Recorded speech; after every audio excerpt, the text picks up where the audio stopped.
ಬಗ್ಗೆ ಮಾತಾಡಬೇಕು. ಈ ಅಸ್ಪೃಶ್ಯತೆ ಅನ್ನೋ ಪದ ಯಾರು ಯಾವಾಗ ಹೆಂಗೂ ಕಂಡಿಡಿದ್ರು, ಯಾರವರು ಯಾವ ಕಾರಣಕ್ಕೋಸ್ಕರ ಈ ಪದವನ್ನು ಕಂಡಿಡಿದ್ರು, ಇದು ಒಂದು ಆಶ್ಚರ್ಯ ಮಾತ್ರ ಅಲ್ಲ, ಅಸಹ್ಯ. ಅಸ್ಪೃಶ್ಯತೆ ಅಂದ್ರೆ ಏನು ಎಲ್ಲರಿಗೂ ಗೊತ್ತಿದೆ. ಮುಟ್ಟಿದ್ರೆ ಮೈಲಿಗೆ, ಮುಟ್ಟಬಾರದು, ನೋಡಬಾರದು, ಇರಬಾರದು, ಹಣ, ಅಧಿಕಾರ, ಐಷಾರಾಮಿ ಜೀವನ, ಅದಕ್ಕೂ ಐಷಾರಾಮಿ ಇದು ಅಸ್ಪೃಶ್ಯತೆಗೆ ಸಂಬಂಧನೇ ಇಲ್ಲ. ಹಣ, ಅಧಿಕಾರ, ಐಷಾರಾಮಿ ಜೀವನ ಯಾರಿಗೆ? ಈಗ ನಾವು ಸಂವಿಧಾನದ ಭಾರತದಲ್ಲಿ ಇದ್ದೀವಿ. ಸಂವಿಧಾನ ಮತ್ತು ಅಸ್ಪೃಶ್ಯತೆ.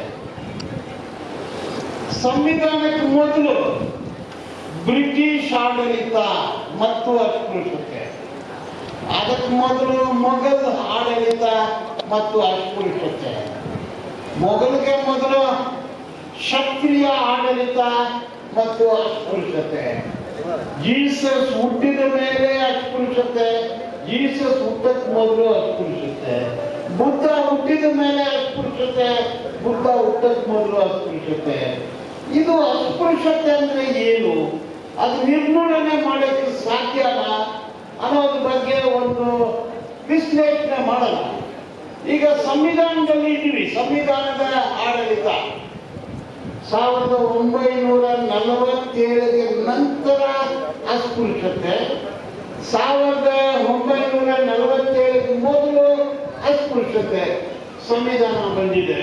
ಪಾರ್ಟ್ 3, ಪಾರ್ಟ್ 4, ಮೂಲಭೂತ ಹಕ್ಕು, article 14, article 15, article 16, equality before law, equal protection of law. ಸಂವಿಧಾನದ ಮುಂದೆ ಎಲ್ಲರೂ ಸಮಾನ, ಸಮಾನತೆ, ಸಮಾನತೆ ಅನ್ನೋ ಒಂದು ಪದ ಕಾನ್ಸ್ಟಿಟ್ಯೂಷನ್ ನಲ್ಲಿ ಇದೆ. ಅದು ಮೂಲಭೂತ ಹಕ್ಕು. ಸಮಾನತೆ ಇದೆ ಅನ್ನೋದು ಒಂದು ಪ್ರಶ್ನೆ. Article 17, untouchability in any form is an offence. ಅಸ್ಪೃಶ್ಯತೆ ಯಾರು ಪಾಲನೆ ಮಾಡಿದ್ರೇನೋ it's a crime, it's an offence. ಅದಕ್ಕೆ PCR ಆಕ್ಟ್ ಇತ್ತು, ಈಗ prevention of SC/ST atrocity act ಇದೆ. Manual scavenging prevention act, prohibition act 1993 ಇದೆ, ಆಕ್ಟ್ ಇದೆ. ಸಂವಿಧಾನ ಕೂಡ ಇದೆ. Article 17, article 19, freedom of speech, expression, association, ಸಂಘಟನೆ, ಹೋರಾಟ, ಇದೆಲ್ಲ ಕೂಡ ಇದೆ. Article 19, article 20, 21, right to live with dignity, article 21, article 22, so ನ್ಯಾಯಾಂಗದಲ್ಲಿ ಎಲ್ಲರೂ ಸಮಾನತೆ. ಆರ್ಟಿಕಲ್ 23, ಶೋಷಣೆಗೆ ವಿರೋಧವಾದ ಒಂದು ಆರ್ಟಿಕಲ್, ಅದು ರೈಟ್ ಅಗೇನ್ಸ್ಟ್ ಎಕ್ಸ್ಪ್ಲಾಯಿಟೇಷನ್. ಅವ್ರ ನಂಬಿಕೆ ಅವ್ರದ್ದು, ಬುದ್ಧಿಸ್ಟ್ ನಂಬಿಕೆ ಬುದ್ಧಿಸ್ಟದು, ಕ್ರಿಶ್ಚಿಯನ್ ನಂಬಿಕೆ, jeans pant, T shirt, goggle, Giorgio, Emporio suit, ಇದೆಲ್ಲ ಅವ್ರವ್ರ ಇಷ್ಟಕ್ಕೆ ಅವ್ರವ್ರ ಬಟ್ಟೆಗಳು ಹಾಕೋಬಹುದು. ಫುಡ್ಡು, ಮೀನು ತಿನ್ನೋನು ಮೀನು ತಿನ್ಬೋದು, ಮೊಟ್ಟೆ ತಿನ್ನೋನು ಮೊಟ್ಟೆ ತಿನ್ಬೋದು, ಕಬಾಬ್ ತಿನ್ನೋನು ಕಬಾಬ್ ತಿನ್ಬೋದು, ಪುಲ್ಸಾರನ್ನ ತಿನ್ನೋನು ಪುಲ್ಸಾರನ್ನ ತಿನ್ಬೋದು. It's a cultural right. So ಆಡಳಿತ ಹೆಂಗ್ ಮಾಡಬೇಕಂದು ಆರ್ಟಿಕಲ್ 4 ಅಲ್ಲಿ ಇದೆ.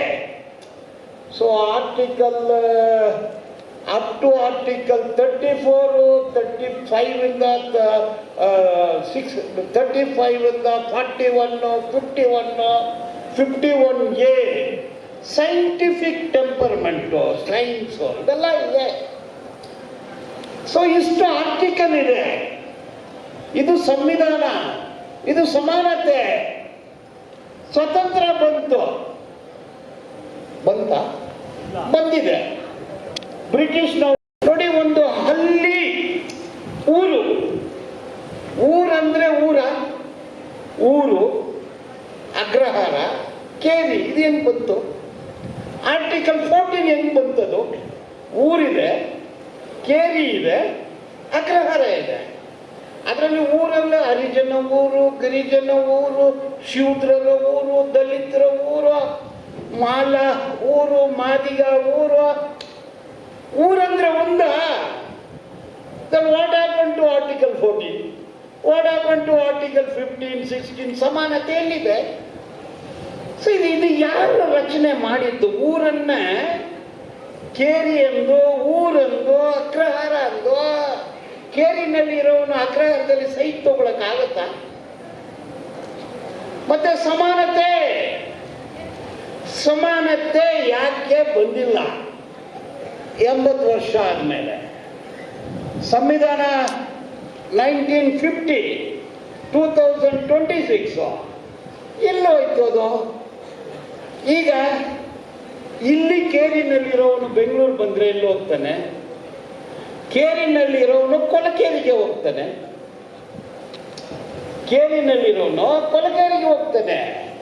ಅಗ್ರಹಾರದಲ್ಲಿ ಇರೋನು ಅಪಾರ್ಟ್ಮೆಂಟ್ಗೆ ಹೋಗ್ತಾನೆ, ಫ್ಲಾಟ್ಗೆ ಹೋಗ್ತಾನೆ, ವಿಲ್ಲಾಗೆ ಹೋಗ್ತಾನೆ, ಅರಮನೆಗೆ ಹೋಗ್ತಾನೆ. ಸೊ ಊರಿನಲ್ಲಿ ಇರೋನು ಎಲ್ಲಿ ಹೋಗ್ತಾನೆ? ಅಗ್ರಹಾರದಲ್ಲಿ ಇರೋನು ಎಲ್ಲಿ ಹೋಗ್ತಾನೆ? ಇದು ಎಲ್ಲಿದೆ? ಸಮಾನತೆ ಎಲ್ಲಿದೆ? ಕೇರಿ ಇರೋದ್ರಿಂದ ಆರ್ಟಿಕಲ್ 17 ಏನಾಯ್ತು? Untouchability in any form is an offence. ಇದು ಕೇರಿ ಊರು ಯಾಕೆ ಹೊಂದಾಣಿಕೆ ಆಗಿಲ್ಲ? ಈ ರಚನೆ, this structure of the society ಯಾವಾಗ ಈ ತರ ಒಂದು ಸ್ಟ್ರಕ್ಚರ್ ಆಫ್ ಸೊಸೈಟಿ ಬಂತು? ಈಗ ನಾನು ಬೆಂಗಳೂರು ಸುಂದರವಾಗಿದೆ, ವಿಧಾನಸೌಧ ಸುಂದರವಾಗಿದೆ, ಏರ್ಪೋರ್ಟ್, ಎಲ್ಲ ಪೋರ್ಟ್ಗಳಿದೆ, ಶಾಪಿಂಗ್ ಮಾಲು, ಸ್ವಿಮ್ಮಿಂಗ್ ಪೂಲು ಎಲ್ಲನೂ ಚೆನ್ನಾಗಿದೆ.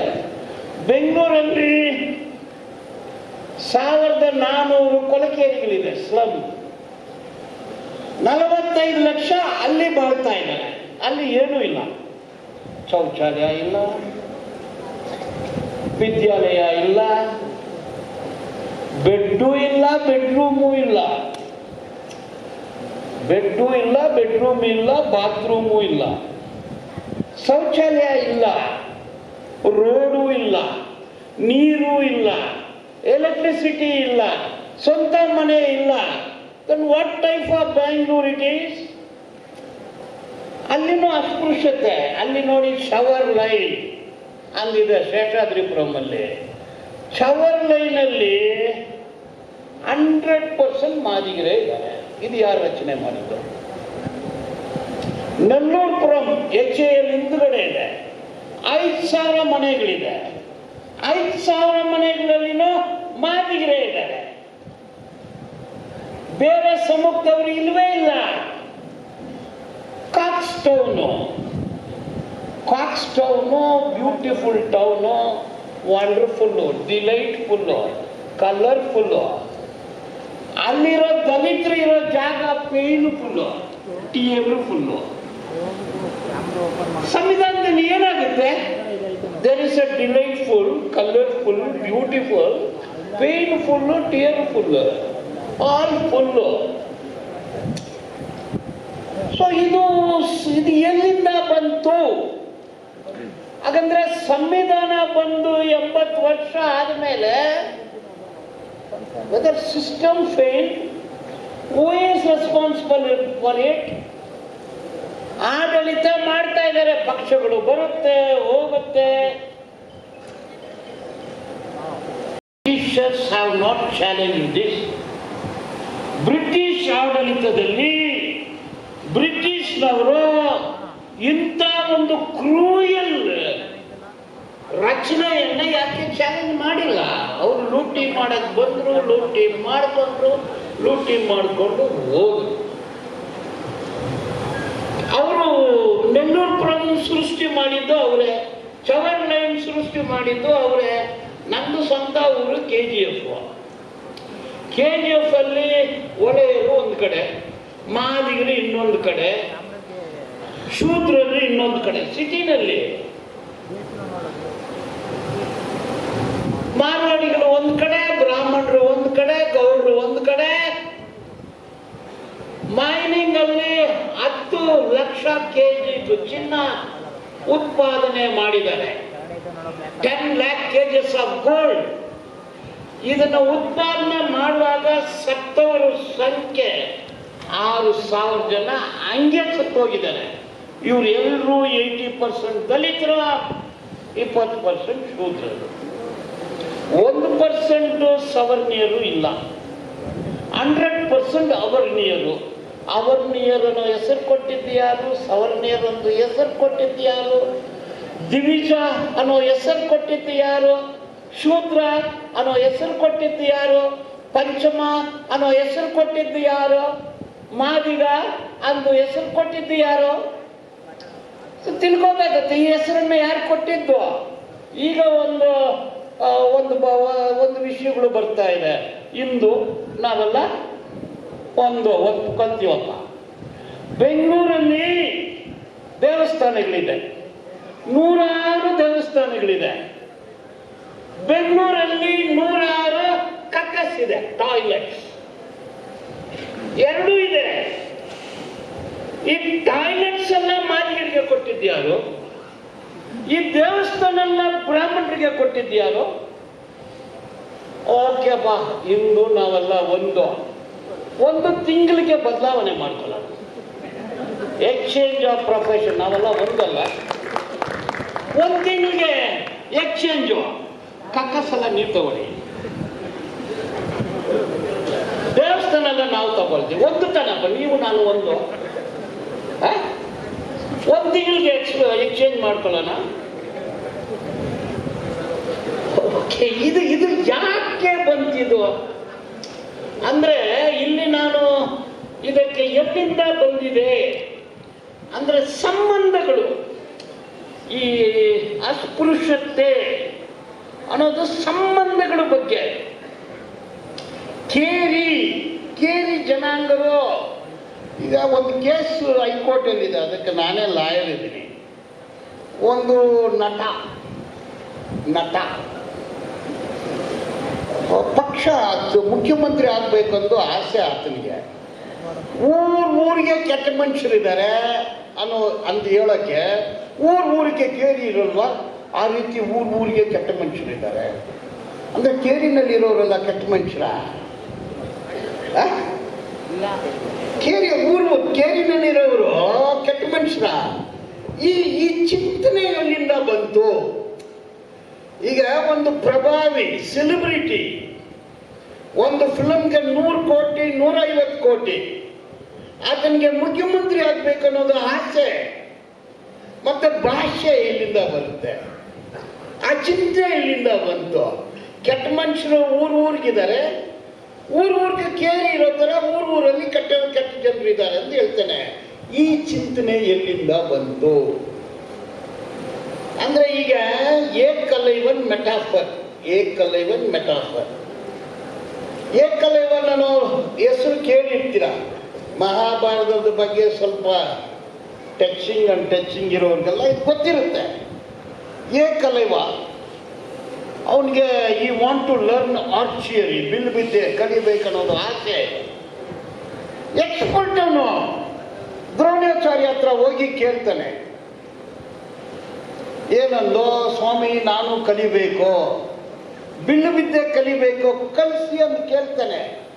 ದ್ರೋಣಾಚಾರ್ಯ ಹೇಳ್ತಾರೆ, ನಿನಗಿಲ್ಲ ಯಾರು? ನಿನಗಿಲ್ಲ, ಅದು ಕ್ಷತ್ರಿಯರ ಕಲೆ, ನಿನಗಿಲ್ಲ, ಅರ್ಜುನನ್ ಮಾತ್ರ ಹೇಳ್ಕೊಡ್ತೀನಿ ಅಂತ ಹೇಳ್ತಾರೆ.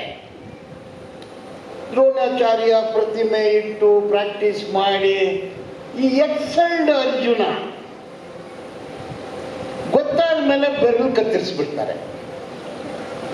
ಇದು ಏನದು ಅರ್ಥ?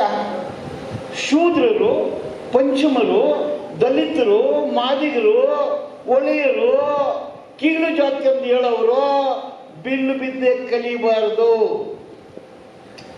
ತಾಕತ್ ಇದ್ರೇನು ಕಲಿಬಾರ್ದು. ಈ ಸಿದ್ಧಾಂತವನ್ನ ಬರ್ದಿದ್ದು ಯಾರು? ಯಾಕೆ ಬರ್ದಿದ್ರು?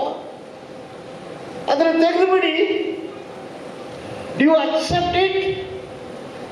Keep it. If you don't accept it, remove it. ತಪ್ಪಾಯ್ತಂದು ಹೇಳಿ ನೀವು. ಅದನ್ನ ಯಾಕೆ ಇವತ್ತು ದ್ರೋಣಾಚಾರ್ಯ ಕಥೆ ಹೇಳ್ತೀರಾ? ಇಲ್ಲಿಂದ ಶುರುವಾಗುತ್ತೆ, ಇಲ್ಲಿಂದ ಶುರುವಾಗುತ್ತೆ. ಹಂಗೆ ರಾಮಾಯಣಕ್ಕೆ ಹೋಗೋಣ. ಇದೆಲ್ಲ ನಾನು ಹೇಳೋದಲ್ಲ, ಅವ್ರು ಬರ್ದಿಟ್ಟಿರೋದನ್ನ ನಾನು ಹೇಳ್ತಾ ಇದ್ದೀನಿ. ರಾಮಾಯಣದಲ್ಲಿ ಉತ್ತರಕಾಂಡ ರಾಮಾಯಣದಲ್ಲಿ ಏನೇನೋ ಕಾಂಡ ಇದೆ. ಉತ್ತರಕಾಂಡ ಅದು ರಾಮ ರಾಜ್ಯ. ಆಡಳಿತ ಮಾಡಿದ್ದು ರಾಮ, ಲಾರ್ಡ್ ರಾಮ. ಒಂದು ದಿವಸ ಒಬ್ಬ ಬ್ರಾಹ್ಮಣ ತನ್ನ ಮಗ 14 ವಯಸ್ಸು ಸತ್ತಿದ್ದಾನೆ. ಎಲ್ಲವನ್ನು ತೆಗೆದು ಅರಮನೆ ಮುಂದೆ ಇಟ್ಟು, ಹಲೋ ರಾಮ ಬನ್ನಿ ಅಂತಾನೆ. ಇದನ್ನು ಬರ್ದಿರೋದು ಅವರೇ, ನಾನು ಹೇಳೋದಲ್ಲ. ರಾಮರು, ವ್ಯಾಸರು, ಭರತನು, ಮಂತ್ರಿಗಳು ಎಲ್ಲರೂ ಬರ್ತಾರೆ. ನೋಡಿ, ನನ್ನ ಮಗ ಸತ್ತಿದ್ದಾನೆ, ಕುಲ ಪದ್ಧತಿ ತಪ್ಪೋಗಿದೆ ನಿಮ್ಮ ಆಡಳಿತದಲ್ಲಿ, ಆದ್ರಿಂದ ನನ್ನ ಮಗ ಸತ್ತೋದ. ಹುಡುಕ್ತಾರೆ. ವ್ಯಾಸರು ಹೇಳ್ತಾರೆ, ಒಬ್ಬ ಶೂದ್ರ ತಪಸ್ಸು ಮಾಡ್ತಾ ಇದ್ದಾನೆ, ಓದ್ತಿದ್ದಾನೆ, ಆ ಕಾರಣದಿಂದ ಕುಲ ಪದ್ಧತಿ ಕೆಟ್ಟೋಗಿದೆ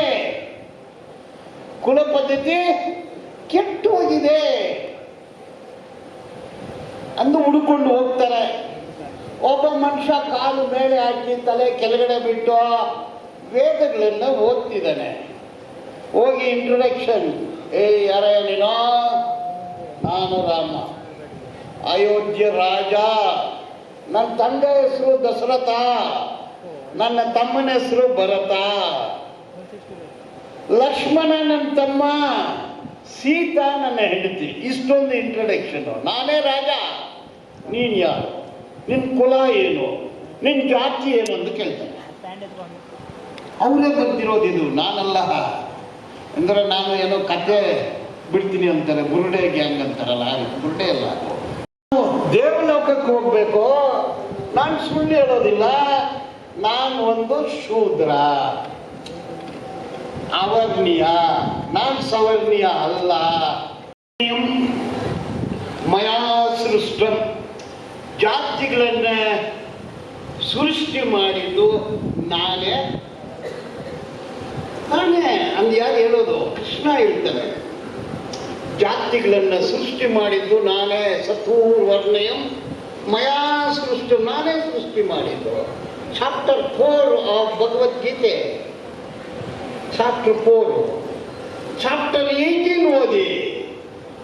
ಅವರವರಿಗೆ ಕೊಟ್ಟಿರೋ ಕೆಲಸ ಅವ್ರವ್ರು ಮಾಡಬೇಕು. ಟಾಯ್ಲೆಟ್ ತೊಳೆಯೋ ಕೆಲಸ ಮಾದಿಗನಿಗೆ ಕೊಟ್ಟಿದ್ದೀನಿ, ಅವನು ಟಾಯ್ಲೆಟ್ಟೇ ತೊಳಿಬೇಕು.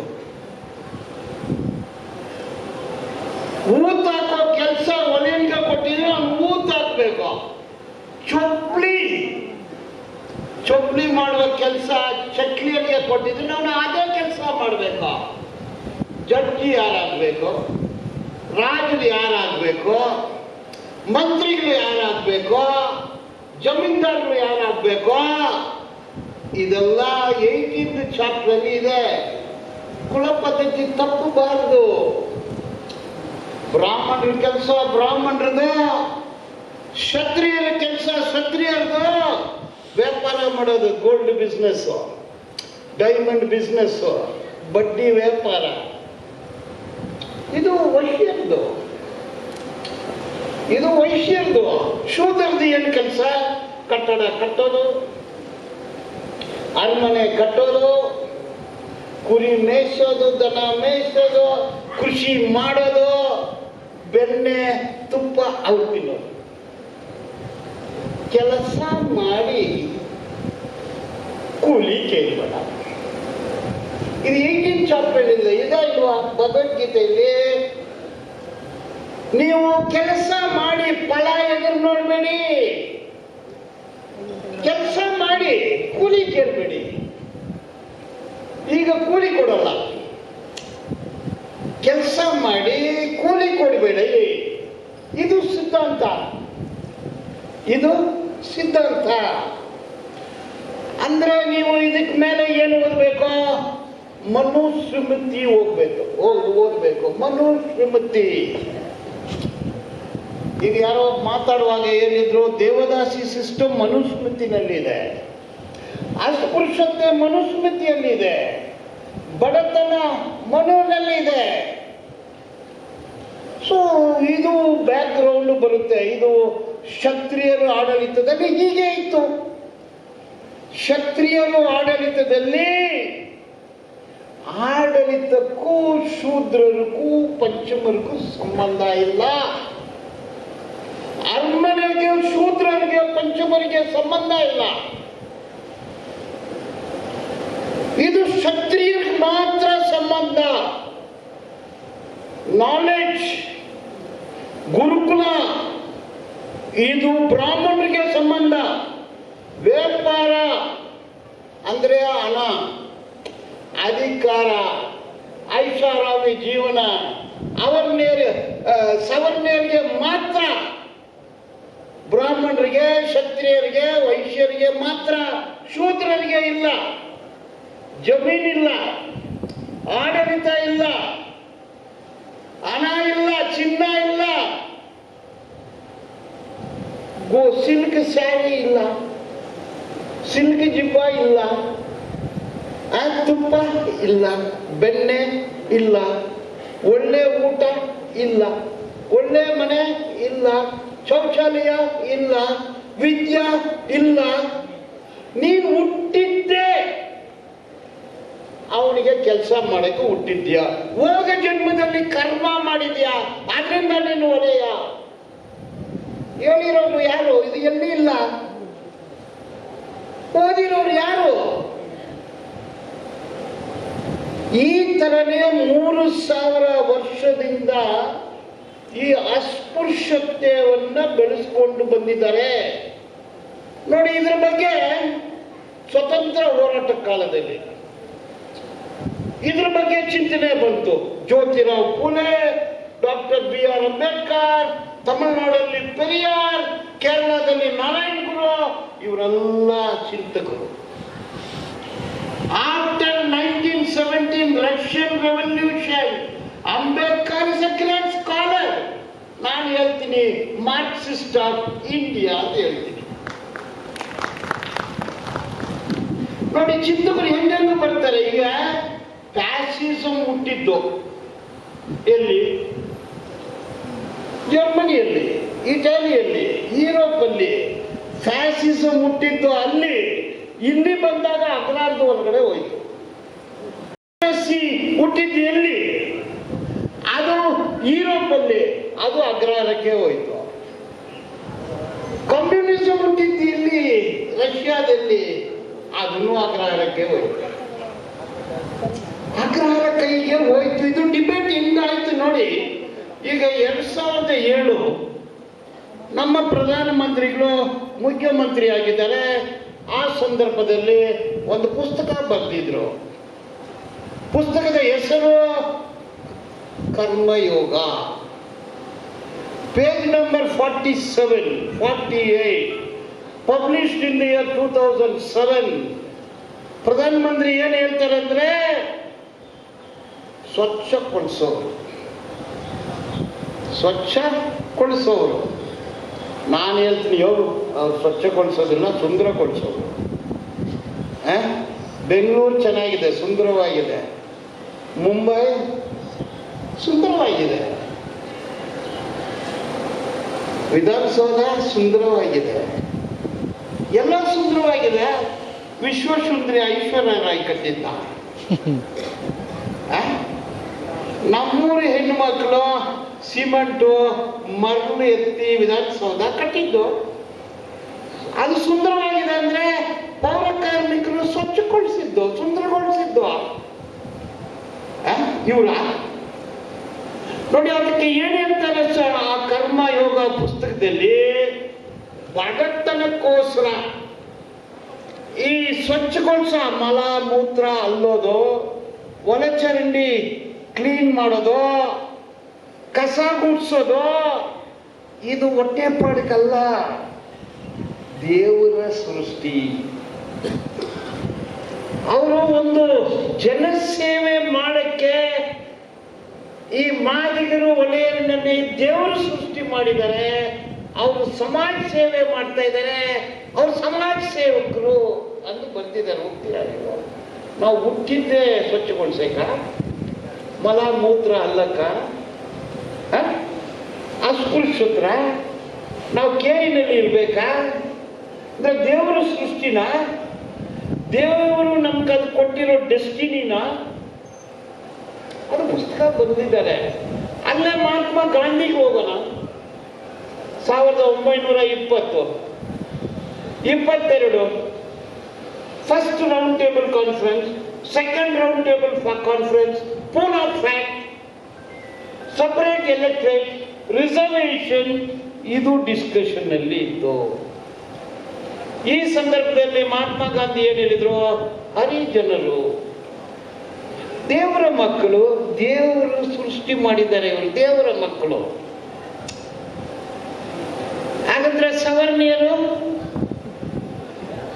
ಮಲ ಮೂತ್ರ ತೆಗೆಯೋನು, ಒಳಚರಂಡಿ ಕ್ಲೀನ್ ಮಾಡೋವನು, ಸ್ವಚ್ಛಗೊಳಿಸೋವನು, ಸುಂದರಗೊಳಿಸೋವನು, ನೀವು ಮಾಡೋ ಗಲೀಜನ್ನ ತೆಗೆಯೋವನು,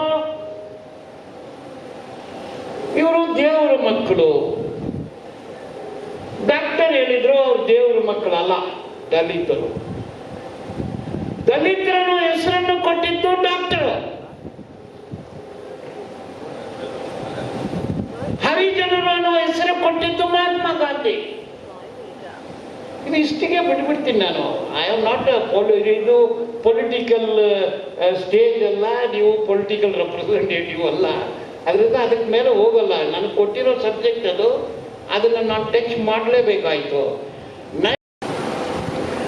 ಡೆಮಾಕ್ರಸಿ ಡಾಕ್ಟರ್ ಹೇಳಿದ್ರು, representative democracy, not responsible democracy ಅಂದ್ರು. It is a scholarly vision of doctor. Doctor was the only person who spoke about sharing of power. Representative democracy ಅಂದರೆ ಶೂದ್ರರು, ಹಿಂದುಳಿದವರು 42%, ಲೆಜಿಸ್ಲೇಚರ್ ಅಲ್ಲಿ 42%, ಎಕ್ಸಿಕ್ಯೂಟಿವ್ ಅಲ್ಲಿ 42%, ಜುಡಿಷಿಯರಿಯಲ್ಲಿ 42%, ದಲಿತರು 17%. 3 pillars of democracy, all 17%. Adivasi 8ರಿಂದ 10%, equal representation. Minorities, Christians, Muslims, Buddhists, Parsi, all put together 15.5%. So judicially 15.5%, legislaturally 15.5%, executively IAS, IPS, IRS, IFS, ಎಲ್ಲದರಲ್ಲಿನೂ equal representation. ಹಾಗಂದ್ರೆ ಸವರ್ಣೀಯರು, ಬ್ರಾಹ್ಮಣರು 3%, 3% ಇರಬೇಕು. IAS 3%, IPS 3%, ವಿಧಾನಸೌಧದಲ್ಲಿ 3%, ಮೂರೇ. ಕಾಶ್ಯಾತ, ಬನಿಯಾ ಎಲ್ಲ ಸೇರಿದ್ರೆ 7%. So this is the democracy ಅಂತ ಹೇಳಿದ್ರು. ಯಾರು? ಡಾಕ್ಟರ್ ಹೇಳಿದ್ರು, ವಿ ವಾಂಟ್ ಈಕ್ವಲ್ ರೆಪ್ರೆಸೆಂಟೇಷನ್. ಆ ಸಂದರ್ಭದಲ್ಲಿ ಡಾಕ್ಟರ್ ಹೇಳಿದ್ರು, ಶೂ ಯಾರು ಹಾಕಿದ್ದಾನೆ, ಅವನಿಗೆ ಗೊತ್ತಿರ್ತದೆ ಅದು ಎಲ್ಲಿ ಕಚ್ಚುತ್ತೆ ಅಂದು. ಶೂ ಹಾಕ್ತಿರೋನಿಗೆ ಅದು ಕಚ್ಚೋದು ಜಾಗ ಗೊತ್ತಿರೋದಿಲ್ಲ.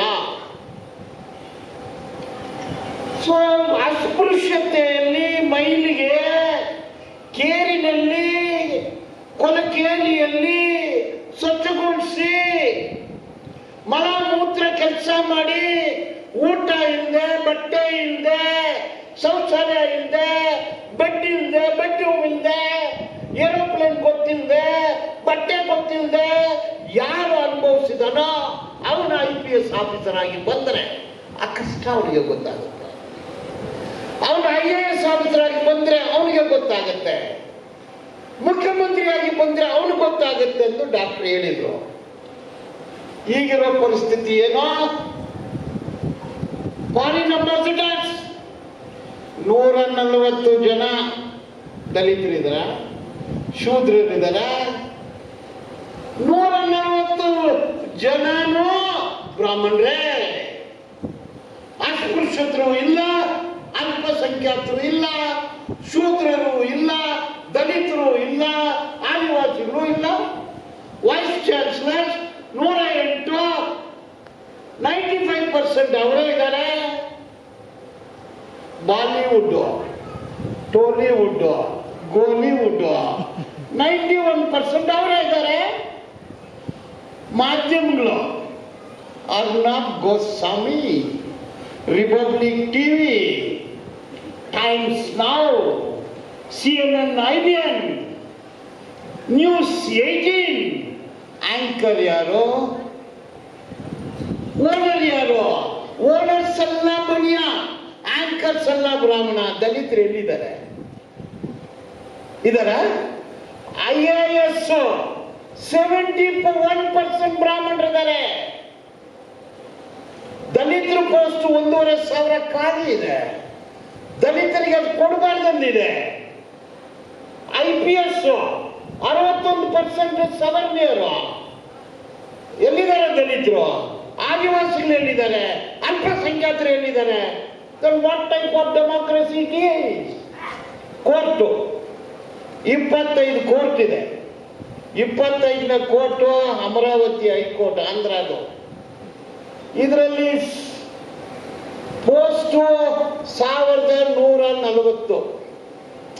1140. ಅಲ್ಲಿ ಆಕ್ಯುಪೈ ಮಾಡಿರೋದು 860. ನೋಡಿ, 532 ಹೈಕೋರ್ಟ್ ಜಡ್ಜಸ್ ಅನ್ನ ಅಪಾಯಿಂಟ್ ಮಾಡಿದ್ರು. 532 ಹೈಕೋರ್ಟ್ ಜಡ್ಜಸ್ ಅನ್ನ 2018 to 2023 ಅಪಾಯಿಂಟ್ ಮಾಡಿದ್ರು. 18 to 19% ದಲಿತರು 3% ಸಿಕ್ತು. 10% ಆದಿವಾಸಿಗಳು 1% ಸಿಕ್ತು. ಅಲ್ಪಸಂಖ್ಯಾತರು 15% ಎಷ್ಟು ಸಿಕ್ತು? 5% ಸಿಕ್ತು. ಬ್ರಾಹ್ಮಣರಿಗೆ 60% ಜಡ್ಜಸ್. ಅಂದ್ರೆ ಹೆಂಗ್ ಗೊತ್ತಾಗುತ್ತೆ? ಹೈಕೋರ್ಟ್ ಜಡ್ಜ್ಗಳಲ್ಲಿ ಶೂದ್ರರು, ದಲಿತರು, ಸ್ಲಮ್ ಏನಾದ್ರು ಕಾಲಿದ್ರೆ ನನ್ನ ಮಗನಿಗೆ ಸಿಗುತ್ತಾ ಅಂತ ಚಿಂತನೆ ಮಾಡ್ತಾರೆ. ಚಿಂತನೆ ಹೆಂಗಿದೆ ನೋಡಿ. ಅಂದ್ರೆ ಸ್ವತಂತ್ರ ಬಂದು 70-80 ವರ್ಷ ಆದ್ರೇನು ಕೇರಿಯಾಗೇ ಇದೆ, ಕೊಲಕೇರಿಯಾಗಿದೆ, ಅಗ್ರಾರವಾಗೇ ಇದೆ. ಇದಕ್ಕೆ ಕಾರಣ ಏನು? ಸೊ ಇಂಗ್ಲಿಷಲ್ಲಿ ಒಲಿಗಾರ್ಕಿ ಅಂತಾರೆ. ಒಲಿಗಾರ್ಕಿ ಅಂದ್ರೆ ಒಂದು ಗುಂಪು ಆಡಳಿತ ಮಾಡುತ್ತೆ. ಒಂದು ಗುಂಪು. ನಮ್ಮ ದೇಶದಲ್ಲಿ ಅದು ಸವರ್ಣೀಯರ ಗುಂಪು. ಎಲ್ಲರೂ ಅವ್ರ ಕೈಯಲ್ಲೇ. ದೇವಸ್ಥಾನ ಬಂದು ಜಾತಿ ಸಿಸ್ಟಮ್ ಇದು. ಈ ಜಾತಿ ಸಿಸ್ಟಮ್ ಹೇಳ್ಕೊಳ್ಳೋ ನಮ್ಮ ಕೈಯಲ್ಲಿ ಹ್ಯಾಂಡ್ ಕಪ್ ಕೊಟ್ಟು, ಕೀನು ನಮ್ಮ ಕೈಯಲ್ಲಿ ಕೊಟ್ಟು, ನಮ್ಮ ಕೈಗೆ ಹ್ಯಾಂಡ್ ಕಪ್ ಹಾಕೊಳ್ಳಿ ಅಂದ್ರೆ ಹಾಕೊಳ್ತಾ ಇದ್ವಿ. ನಾವೇ ಹೇಳ್ತೀವಿ, ನಾನ್ ಕುರುಬ, ನಾನ್ ಗೊಲ್ಲ, ನಾನ್ ಗೌಡ, ನಾನ್ ಕೊರಚ, ನಾನ್ ಮಾದಿಗ, ನಾವೇ ಹೇಳ್ಕೊಳ್ತೀವಿ. ಇದು ಎಂತದಿದು? ಇದು ಇರೋವರೆಗೆ ಹಿಂಗೆ ಇರುತ್ತೆ. ನಾನು ಶ್ರೀಲಂಕಾಕ್ಕೆ ಹೋಗಿದ್ದೆ. ಅದು ಬಡ ಕಂಟ್ರಿನೇ ಅದು. ಶ್ರೀಲಂಕಾದಲ್ಲಿ ಒಂದು 2000 ಕಿಲೋಮೀಟರ್ ಓಡಾಡಿದ್ದೀನಿ. ನಮ್ಮ ಡ್ರೈವರ್ಗೆ ಹೇಳಿದೆ, you please take me to a village, you take me to a slum. You take me to the place where beggars are begging ಅಂದೆ. ಊರಿಗೆ ವಿಲೇಜ್ಗೆ ಕರ್ಕೊಂಡು ಹೋದ, ಊರು ಮಾತ್ರ ಇದೆ. ವೇರ್ ಈಸ್ ಕೇರಿ ಅಂದೆ. ಕೇರಿ ಹಂಗಂದ್ರೆ ಏನು? ಕೇರಿ ಅಂದ್ರೆ where untouchable live, where low community people live. ಅಲ್ಲಿದ ನಮ್ಮ ದೇಶದಲ್ಲಿ ಅದೆಲ್ಲ ಇಲ್ಲ ಸರ್. ಎಂಟೈರ್ ಶ್ರೀಲಂಕಾ ನೋ ಕಲಕೇರಿ, ನೋ ಅಸ್ಪೃಶ್ಯತೆ. ಜಾಫ್ನಾ ಕಡೆ ಇದೆ, ಬಟ್ ಶ್ರೀಲಂಕನ್ನು ಅಲ್ಲಿಲ್ಲ. ಸೊ ಕೊಲಕೇರಿ ಊರು ಅಗ್ರಹಾರ ಇಲ್ಲ. ದಲಿತರ ಕಾಲನಿ, ಶೂದ್ರರ ಕಾಲನಿ, ಹರಿಜನ ಕಾಲನಿ, ಗಿರಿಜನ ಕಾಲನಿ, ಗೌಡ್ರ ಕಾಲನಿ ಇಲ್ಲ. ಥ್ರೌಟ್ ಶ್ರೀಲಂಕಾ ಇಲ್ಲ. ಆಯ್ತು ಬಿಡಪ್ಪ, ಇದಿಲ್ಲ. Take me to a slum. ಕೊಲಕೇರಿ ಎಲ್ಲಿದೆ? ನಮ್ಮ ಬೆಂಗಳೂರು. ನಾನು 1400 ಕೊಲಕೇರಿ ಇದೆ, 45 ಲಕ್ಷ ಜನ ಅಲ್ಲಿ ಬಾಳ್ತಾ ಇದ್ದಾರೆ. ಅಂತ ಜಾಗಕ್ಕೆ ಕರೆದುಕೊಂಡು ಹೋಗಿ ಎಂದು ಕೊಲಂಬೋದಲ್ಲಿ ಹೇಳಿದೆ, ಕ್ಯಾಂಡೀನಲ್ಲಿ ಹೇಳಿದೆ, ಅವನ್ ಡ್ರೈವರ್ ಹೇಳಿದೆ. ಆ ಥರ ಎಲ್ಲ ಇಲ್ಲ ಸರ್. ನೋ ಸ್ಲಮ್, ಅದನ್ನೂ ಇಲ್ವಾ? ಮತ್ತೆ ಬೆಗ್ಗಿಂಗ್ ಎಲ್ಲಿ ನಡೀತಾ ಇದೆ ಅಲ್ಲಿ ಕರ್ಕೊಂಡು ಹೋಗಪ್ಪ ಅಂತ ಕೇಳಿದೆ. No beggars. It is not a rich country. It is not Japan. It is not a Germany. No production. But ಜಾತಿವಾದ ಇಲ್ಲ ಯಾಕೆ? ಜಾತಿವಾದ ಇಲ್ಲ ಯಾಕೆ? ಅದು ಕ್ವಶನ್ ಮಾರ್ಕ್ ಹಾಕಿ ಅಲ್ಲೇ ಬಿಡ್ತೀನಿ. ಕ್ವಶನ್ ಮಾರ್ಕ್ ಆಗಿ ಅಲ್ಲೇ ಬಿಡ್ತೀನಿ. ನೋಡಿ, ನಮ್ಮ ದೇಶಕ್ಕೆ ಸ್ವತಂತ್ರ ಬಂತು 35 ವರ್ಷಕ್ಕೆ ಮೊದಲು ನಾನು ಏರ್ಪೋರ್ಟ್ಗೆ ಹೋದ್ರೆ ಅಲ್ಲಿ housekeeping staff jeans pant, T shirt, goggles ಹಾಕೊಂಡಿದ್ರು. Ground staff jeans pant, insert, belt ಎಲ್ಲ ಹಾಕೊಂಡಿದ್ರು. ಹೇರ್ ಹೋಸ್ಟೆಸ್ ಲೈಕ್ ಬರ್ಡ್ಸ್ ಹಂಗಿದ್ರು ಅದು. ಈಗ ನೀವು ಏರ್ಪೋರ್ಟ್ಗೆ ಹೋಗಿ, ಚೊಕ್ಲಿ ಇಲ್ಲ, ಶೂ ಇಲ್ಲ, ಜೀನ್ಸ್ ಪ್ಯಾಂಟ್ ಇಲ್ಲ, ಟೀ ಶರ್ಟ್ ಇಲ್ಲ, ಕಕ್ಕಸಲ್ಲೇ ಮಾದಿಗ 12 ಗಂಟೆ ಅಲ್ಲೇ ಇಟ್ಟಿದ್ದಾರೆ. 10,000 ಸಂಬಳ. ಗ್ರೌಂಡ್ ಸ್ಟಾಫ್ ಶೂದ್ರರು, ದಲಿತರು 12,000 ಸಂಬಳ. ಮುನ್ಸಿಪಾಲಿಟಿನಲ್ಲಿ ಕಾಂಟ್ರಾಕ್ಟ್ ಲೇಬರ್. ಇಲ್ಲಿ ಈ ಬಿಸಿ ಊಟ ಕಾರ್ಯಕರ್ತರು ಸೆಂಟ್ರಲ್ ಗವರ್ಮೆಂಟ್ 600 ರೂಪಾಯಿ, ಸ್ಟೇಟ್ ಗವರ್ಮೆಂಟ್ 4,000 ರೂಪಾಯಿ. Scheme workers, guest lecturers, guest teachers, mid level health providers, 108 ambulance, TV control staff, data entry operators 10,000, 15,000 ಇವರೆಲ್ಲ ಕೂಡ. ಸೊ ಈ ಪರಿಸ್ಥಿತಿ ಹಾಗೆ ಬಂತು. ಬಜೆಟ್ ಬಂತು $53 ಲಕ್ಷ ಕೋಟಿ. $4 ಟ್ರಿಲಿಯನ್ ಎಕಾನಮಿ. 120 ಕೋಟಿ ಭಾರತೀಯರಿಗೆ, ಅಸ್ಪೃಶ್ಯರಿಗೆ ಮತ್ತು ಹಿಂದುಳಿದವರಿಗೆ, ದಲಿತರಿಗೆ ಮನೆ ಇಲ್ಲ, ನೀರಿಲ್ಲ, ಮಠ ಇಲ್ಲ. ಈ ಪರಿಸ್ಥಿತಿ ಹಾಗೆ ಬಂತು. ಇದೆಲ್ಲ ಒಂದು ಟಚ್ ಕೊಟ್ಟೆ ನಾನು. ಇದನ್ನ ದೀರ್ಘವಾಗಿ ಓದಬೇಕು. ಇದರ ಹಿಂದ್ಗಡೆ ರಾಜಕೀಯ ಇದೆ, ಇದರ ಹಿಂದ್ಗಡೆ ಧರ್ಮ ಇದೆ, ಇದರ ಹಿಂದ್ಗಡೆ ಜಾತಿ ಇದೆ, ಇದರ ಹಿಂದ್ಗಡೆ ಪೊಲಿಟಿಕಲ್ ಪಾರ್ಟೀಸ್ ಇದೆ, ಇದರ ಹಿಂದ್ಗಡೆ ಕಾರ್ಪೊರೇಟ್ಸ್ ಇದ್ದಾರೆ, ಇದರ ಹಿಂದ್ಗಡೆ ಫ್ಯಾಸಿಸ್ಟ್ ಇದ್ದಾರೆ, ಇದರ ಹಿಂದ್ಗಡೆ ಇಂಪೀರಿಯಲಿಸ್ಟ್ ಇದ್ದಾರೆ, ಇದರ ಹಿಂದ್ಗಡೆ ಕ್ಯಾಪಿಟಲಿಸ್ಟ್ ಇದ್ದಾರೆ, ಎಲ್ಲ ಇದರ ಹಿಂದ್ಗಡೆ ಬಿಸಿನೆಸ್ ಇದೆ. ನಮ್ಮ ಶ್ರಮವನ್ನು ಕದ್ದು ತಿಂತಾ ಇದ್ದಾರೆ. ನಿನ್ನ ಹೆಂಡತಿಗೆ ಸೀರೆ ಉಡ್ಸಿದ್ದು ಯಾರು? ನಿನ್ನ ಮಾಡೋ ಗೆಳಿಜನ್ನ ತೆಗೆದಿದ್ದು ಯಾರು? ಬಟ್ಟೆ ಉಡ್ಸಿದ್ದು ಯಾರು? ಕಾರ್ ಓಡಿಸಿದ್ದು ಯಾರು? ಕಾರ್ ಕಟ್ಟೋದು ಯಾರು? ಆಟೋ ಓಡಿಸೋದು ಯಾರು? ದನ ಮೇಯಿಸೋದು ಯಾರು? ಕುರಿ ಮೇಯಿಸೋದು ಯಾರು? ಪೆಟ್ರೋಲ್ ಬಂಕಲ್ಲಿ ಕೆಲಸ ಮಾಡೋದು ಯಾರು? ನಿನ್ನ ಸ್ವಿಮ್ಮಿಂಗ್ ಪೂಲನ್ನು ಕ್ಲೀನ್ ಮಾಡೋದು ಯಾರು? ನೀವು ಮಾಡೋ ಗಲೀಜನ್ನ ತೆಗೆಯೋದು ಯಾರು? ಇವ್ರ ಪರಿಸ್ಥಿತಿ ಏನಯ್ಯ?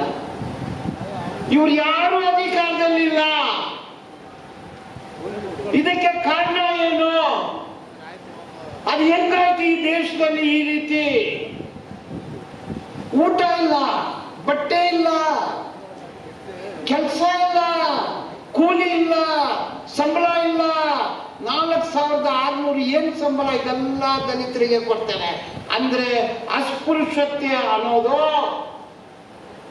ಕೆಲವರಿಗೆ ಚಿನ್ನ, ಕೆಲವರಿಗೆ ವಜ್ರ, ಕೆಲವರಿಗೆ ಅರಮನೆ, ಕೆಲವರಿಗೆ ದೊಡ್ಡ ಮನೆ, ಕೆಲವರಿಗೆ ವಿಲ್ಲಾ, ಕೆಲವರಿಗೆ ಫ್ಲಾಟು. ಇದೆಲ್ಲಾನು ಅಸ್ಪೃಶ್ಯತೆಗೆ ಇದು ಯಾವುದೂ ಇಲ್ಲ. ಅಸ್ಪೃಶ್ಯತೆ ಅಂದ್ರೆ ಶೋಷಣೆ. ಮನುಷ್ಯರು ಬ್ಲಡ್ ಟೆಸ್ಟಿಂಗ್ ಮಾಡಿದ್ರೆ ಅಸ್ಪೃಶ್ಯತೆ ಕಾಣುತ್ತಾ? ಎಲ್ಲಾದ್ರೂ ಬ್ರಾಹ್ಮಣರ ಬ್ಲಡ್, ಕ್ಷತ್ರಿಯರ ಬ್ಲಡ್, ಗೌಡ್ರ ಬ್ಲಡ್, ಗೋಲ್ಡ್ರ ಬ್ಲಡ್, ಕುರುಬರ ಬ್ಲಡ್, ಮಾದಿಗರ ಬ್ಲಡ್ ಇದ. ಮತ್ತೆ ಈ ಹೆಸರು ಕೊಟ್ಟಿದ್ದು ಯಾರು? ತಹಸೀಲ್ದಾರ್ಸು, ಡೆವಲಪ್ಮೆಂಟ್ ಆಫೀಸರ್ಸು, ಪೊಲೀಸ್ ಅಫಿಷಿಯಲ್ಸು, ಸರ್ಕಾರದಲ್ಲಿ ಕೆಲಸ ಮಾಡೋರು. We are all executives. ಹೇಳ್ಬೇಕು. ಮೊನ್ನೆ ನೋಡಿ ಒಂದು ಸ್ಟೋರಿ ಬಂದಿದೆ, ದಲಿತರಿಗೆ ಕಟ್ಟಿಂಗು ಶೇವಿಂಗ್ ಮಾಡಲ್ಲ ಅಂತ. ಅಸ್ಪೃಶ್ಯತೆ, ಜೈಲ್ಗೆ ಹಾಕಿರ್ಬೇಕು. ಅಂದ್ರೆ ಏನ್ ಮಾಡಿದ್ದಾರೆ? ಸಪರೇಟ್ ಸಾಲನ್ನು ಅಲ್ಲಿ ಹೋಗಿ ಕಟ್ಟಿಂಗ್ ಮಾಡ್ಕೊಂಡು. ಇದು ಕರೆಕ್ಟಾ? ಇದು ಅಂದ್ರೆ ಅಸ್ಪೃಶ್ಯತೆನ ಪಾಲನೆ ಮಾಡ್ತಾ ಇದ್ದೀರಾ? ಕಟ್ಟಿಂಗ್ ದುಡ್ಡು, ಕಟ್ಟಿಂಗು. ಈಗ ಬೆಂಗಳೂರಲ್ಲೆಲ್ಲ ಕಟ್ಟಿಂಗ್ ಅಲ್ಲ, ಅದಕ್ಕೆ ಬ್ಯೂಟಿ ಪಾರ್ಲರ್ ಅಂತಾರೆ. Beauty parlour. ಸೊ ಸರ್ಕಾರನೇ ಬ್ಯೂಟಿ ಪಾರ್ಲರ್ ಶುರು ಮಾಡ್ತಾರೆ. ದಲಿತರಿಗೆ ಒಂದು ಬ್ಯೂಟಿ ಪಾರ್ಲರು, ಬ್ರಾಹ್ಮಣರಿಗೆ ಒಂದು ಬ್ಯೂಟಿ ಪಾರ್ಲರ್ ಸರ್ಕಾರನೇ ಮಾಡುತ್ತೆ. ಹೆಂಗ್ ನ್ಯಾಯ ಇದು? ಹೆಂಗ್ ನ್ಯಾಯ ಇದು? PTCL ಲ್ಯಾಂಡ್ ಇಶ್ಯೂ ಬರುತ್ತೆ, ರೋಡ್ ಇಶ್ಯೂ ಬರುತ್ತೆ, ಮಶಾನ ಇಶ್ಯೂ ಬರುತ್ತೆ, ನೀರು ಇಶ್ಯೂ ಬರುತ್ತೆ, ಶೋಷಣೆ ಬರುತ್ತೆ. ಈ ಮಂಡ್ಯ ಡಿಸ್ಟ್ರಿಕ್ಟ್ ಅಲ್ಲಿ ನನ್ನ ಹತ್ರ 4 ಕೇಸ್ ಇದೆ. ಹೆಣ್ಣು ಮಕ್ಕಳನ್ನ ಲವ್ ಮಾಡೋದು, ಪ್ರೆಗ್ನೆಂಟ್ ಮಾಡೋದು, ಬಿಟ್ಟು ಹೋಗ್ಬಿಡೋದು. ಈ ಹೆಣ್ಣು ಮಕ್ಕಳೆಲ್ಲೂ ದಲಿತ ಹೆಣ್ಣು ಮಕ್ಕಳೇ. ನಾನು ಮೊನ್ನೆ ಎಲ್ಲಿ ಕೂಡ್ಲಿಗೆ ಹೋದೆ. ಕೂಡ್ಲಿಗೆ ಹೋದ್ರೆ ಅಲ್ಲಿ ನೋಡ್ಸರೋದು ಅವರೆಲ್ಲ ದೇವದಾಸಿಗಳು. ಒಂದು ಊರೇ ಇದೆ ದೇವದಾಸಿಗಳು. ಯಾವ ಸಮೂಹದವರು? ಎಲ್ಲ ದಲಿತರು. ದಲಿತರನ್ನೇ ದೇವದಾಸಿಗಳು ಮಾಡಿದ್ದಾರೆ. ಇದು ಹರಿಜನ ಕಾಲನಿ, ಅದು ದೇವದಾಸಿ ಕಾಲನಿ. ಇದು ಎಂತದ್ದು? ಇದು 21st ಸೆಂಚುರಿಯಲ್ಲಿ. So politics is undemocratic. ಶಾಲ್ ಹಾಕೊಂಡ್ಬರ್ತಾರೆ, ದುಡ್ಡು ಕೊಡ್ತಾರೆ, ಲಿನನ್ ಕ್ಲಾತಿಂಗ್ ಹಾಕ್ತಾರೆ, ಅದ್ಮೇಲೆ ಪರ್ಫ್ಯೂಮ್ ಹಾಕ್ತಾರೆ. ಅಲ್ಲಿ ಅನ್ಡೆಮೋಕ್ರೆಟಿಕ್ ಪರ್ಸನ್ ಡೆಮೋಕ್ರೆಟಿಕ್ ಆರ್ಗನೈಸೇಷನ್ ಅಲ್ಲಿ ಬಂದ್ರೆ ಹಿಂಗೆ ಆಗುತ್ತೆ. ಬಟ್ ಇದರಲ್ಲಿ school teachers, block level officers, police officials, police stations, ಒಂದು ಮಾನವತೆ ದೃಷ್ಟಿ. ಮನುಷ್ಯನ ಇವನು ಭಾರತೀಯ, ಇವನು ನಮ್ಮ ಅಣ್ಣ, ಇವನು ನನ್ನ ತಮ್ಮ, ಇವಳು ನನ್ನ ತಂಗಿ, ಇವ್ರು ನಮ್ಮ ಕುಟುಂಬದವರನ್ನೋ ಒಂದು ಫೀಲಿಂಗ್. ಹ್ಯೂಮನ್ ಟಚ್ ಬೇಕಾಗುತ್ತೆ. ಹ್ಯೂಮನ್ ಟಚ್ ಮಾಡಬೇಕಾಗುತ್ತೆ. ಬರೀ ದುಡ್ಡು ಸಿಕ್ಕಿದ್ರೆ ದುಡ್ಡು. ಇದು ಈಗ ಜುಡಿಷಿಯರಿನೂ ಹಾಗೆ ಇದೆ. ಜುಡಿಷಿಯರಿ ಡೆಲ್ಲಿನಲ್ಲಿ ಒಂದು ಕೇಸ್ಗೆ ಅಪೇರ್ ಆಗಲು 1.5 ಕೋಟಿ ತಗೊಳ್ತಾರೆ. ಕಾನೂನು ಬದಲಾವಣೆ ಆಗ್ತಾ ಇದೆ, ವಕೀಲರು ಕೇಳ್ತಾ ಇಲ್ಲ. ಯಾಕೆ? ಕೇಸು, ವಕೀಲರು ಅಂದ್ರೆ ಕೇಸು, ಕೇಸು ಅಂದ್ರೆ ಫೀಸು, ಫೀಸು ಅಂದ್ರೆ ಕಾಸು, ಕಾಸು ಮಾಡೋದೇ ನಮ್ಮ ಮನಸ್ಸು, ದುಡ್ಡೇ ನಮ್ಮ ಕನಸು. ಕೇಸ್ ಕೊಟ್ಟಿರೋರಿಗೆ ಲಾಸು, ದೇಶನೇ ಲೂಸು. ಇದು ಯಾವ ಪರಿಸ್ಥಿತಿ? ಯಾವ ಪರಿಸ್ಥಿತಿ ಇದು? ಅಂದ್ರೆ ಅಡ್ವೊಕೇಟ್ಸು ಕಾನೂನು ಓದಿದ್ದೀರಾ, 50% ಸಮಾಜ ಸೇವೆ ಮಾಡಿ, ದಲಿತರನ್ನ ಆರ್ಗನೈಸ್ ಮಾಡಿ, ಹಿಂದುಳಿದವ್ರನ್ನ ಆರ್ಗನೈಸ್ ಮಾಡಿ, ಧ್ವನಿ ಎತ್ತಿ. ನೀನು ಓದಿದ್ದು ಯಾಕೆ? ದುಡ್ಡು ಮಾಡಕ್ಕ. This applies to doctor also. Doctors ಬೆಂಗಳೂರಲ್ಲಿ 5 ಡಾಕ್ಟರ್ಸ್ ಬಂದ್ಬಿಟ್ಟಿದ್ದಾರೆ. ಪ್ರೈಮ್ ಟೈಮ್ 2,000, ಮಾಮೂಲು ಟೈಮ್ 1,000 ರೂಪಾಯಿ. What type of educated there? ದುಡ್ಡು ಮಾಡೋಕ್ಕೇನೆ ಕೆಲಸನ ಇದು. ನಮ್ಮ ದೇಶದಲ್ಲಿ ದುಡ್ಡು ಮಾಡೋದೇ ಕೆಲಸ ಆಗಿರೋದ್ರಿಂದ ಅಸ್ಪೃಶ್ಯತೆ ಇದೆ, ಅಗ್ರಹಾರ ಇದೆ, ಕೇರಿ ಇದೆ. ಸೊ ಇದು ಏಕಲ್ಲ, ಇವನ್ ಮೆಟಾಫರ್ ಇದು. ನಿಮ್ಗೆ ತಾಕತ್ತಿದ್ರೇನು, ಬುದ್ಧಿ ಇದ್ರೇನು, ನೀವು ಓದಂಗಿಲ್ಲ. You are born scientific. State bar ಕೌನ್ಸಿಲ್ಗೆ ನಿಂತಿದ್ದೀನಿ. ನನಗೆ ಹೇಳಿದ್ರು, ನೀವು ಸೋಮವಾರ ನಾಮಿನೇಷನ್ ಹಾಕಿ ಅಂದ್ರೆ. ಯಾಕೆ ಮಂಗಳವಾರ ಹಾಕಿದ್ರೆ ಏನು ಕೆಟ್ಟ ದಿನ? ಆಯ್ತು ಸರ್, ಮುಗಿಸ್ಬಿಟ್ಟೆ.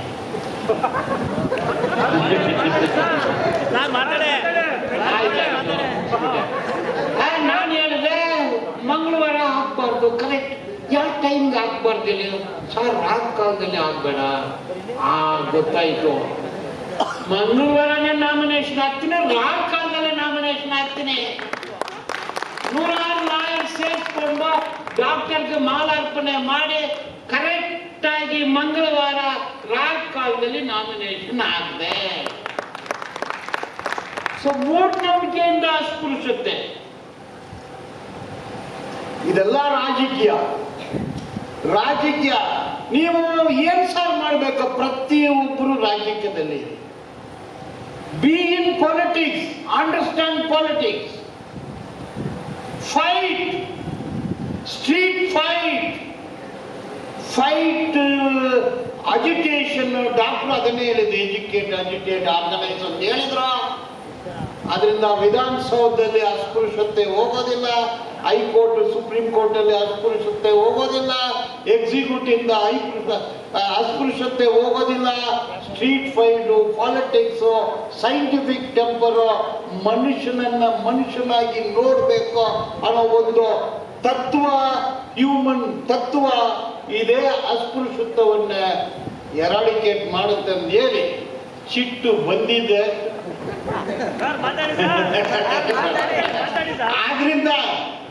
ಆದ್ರಿಂದ ಅವಕಾಶಕ್ಕೆ ಧನ್ಯವಾದಗಳು. ಜೈ ಭೀಮ್, ಲಾರ್ಡ್ ಸಲಾಮ್.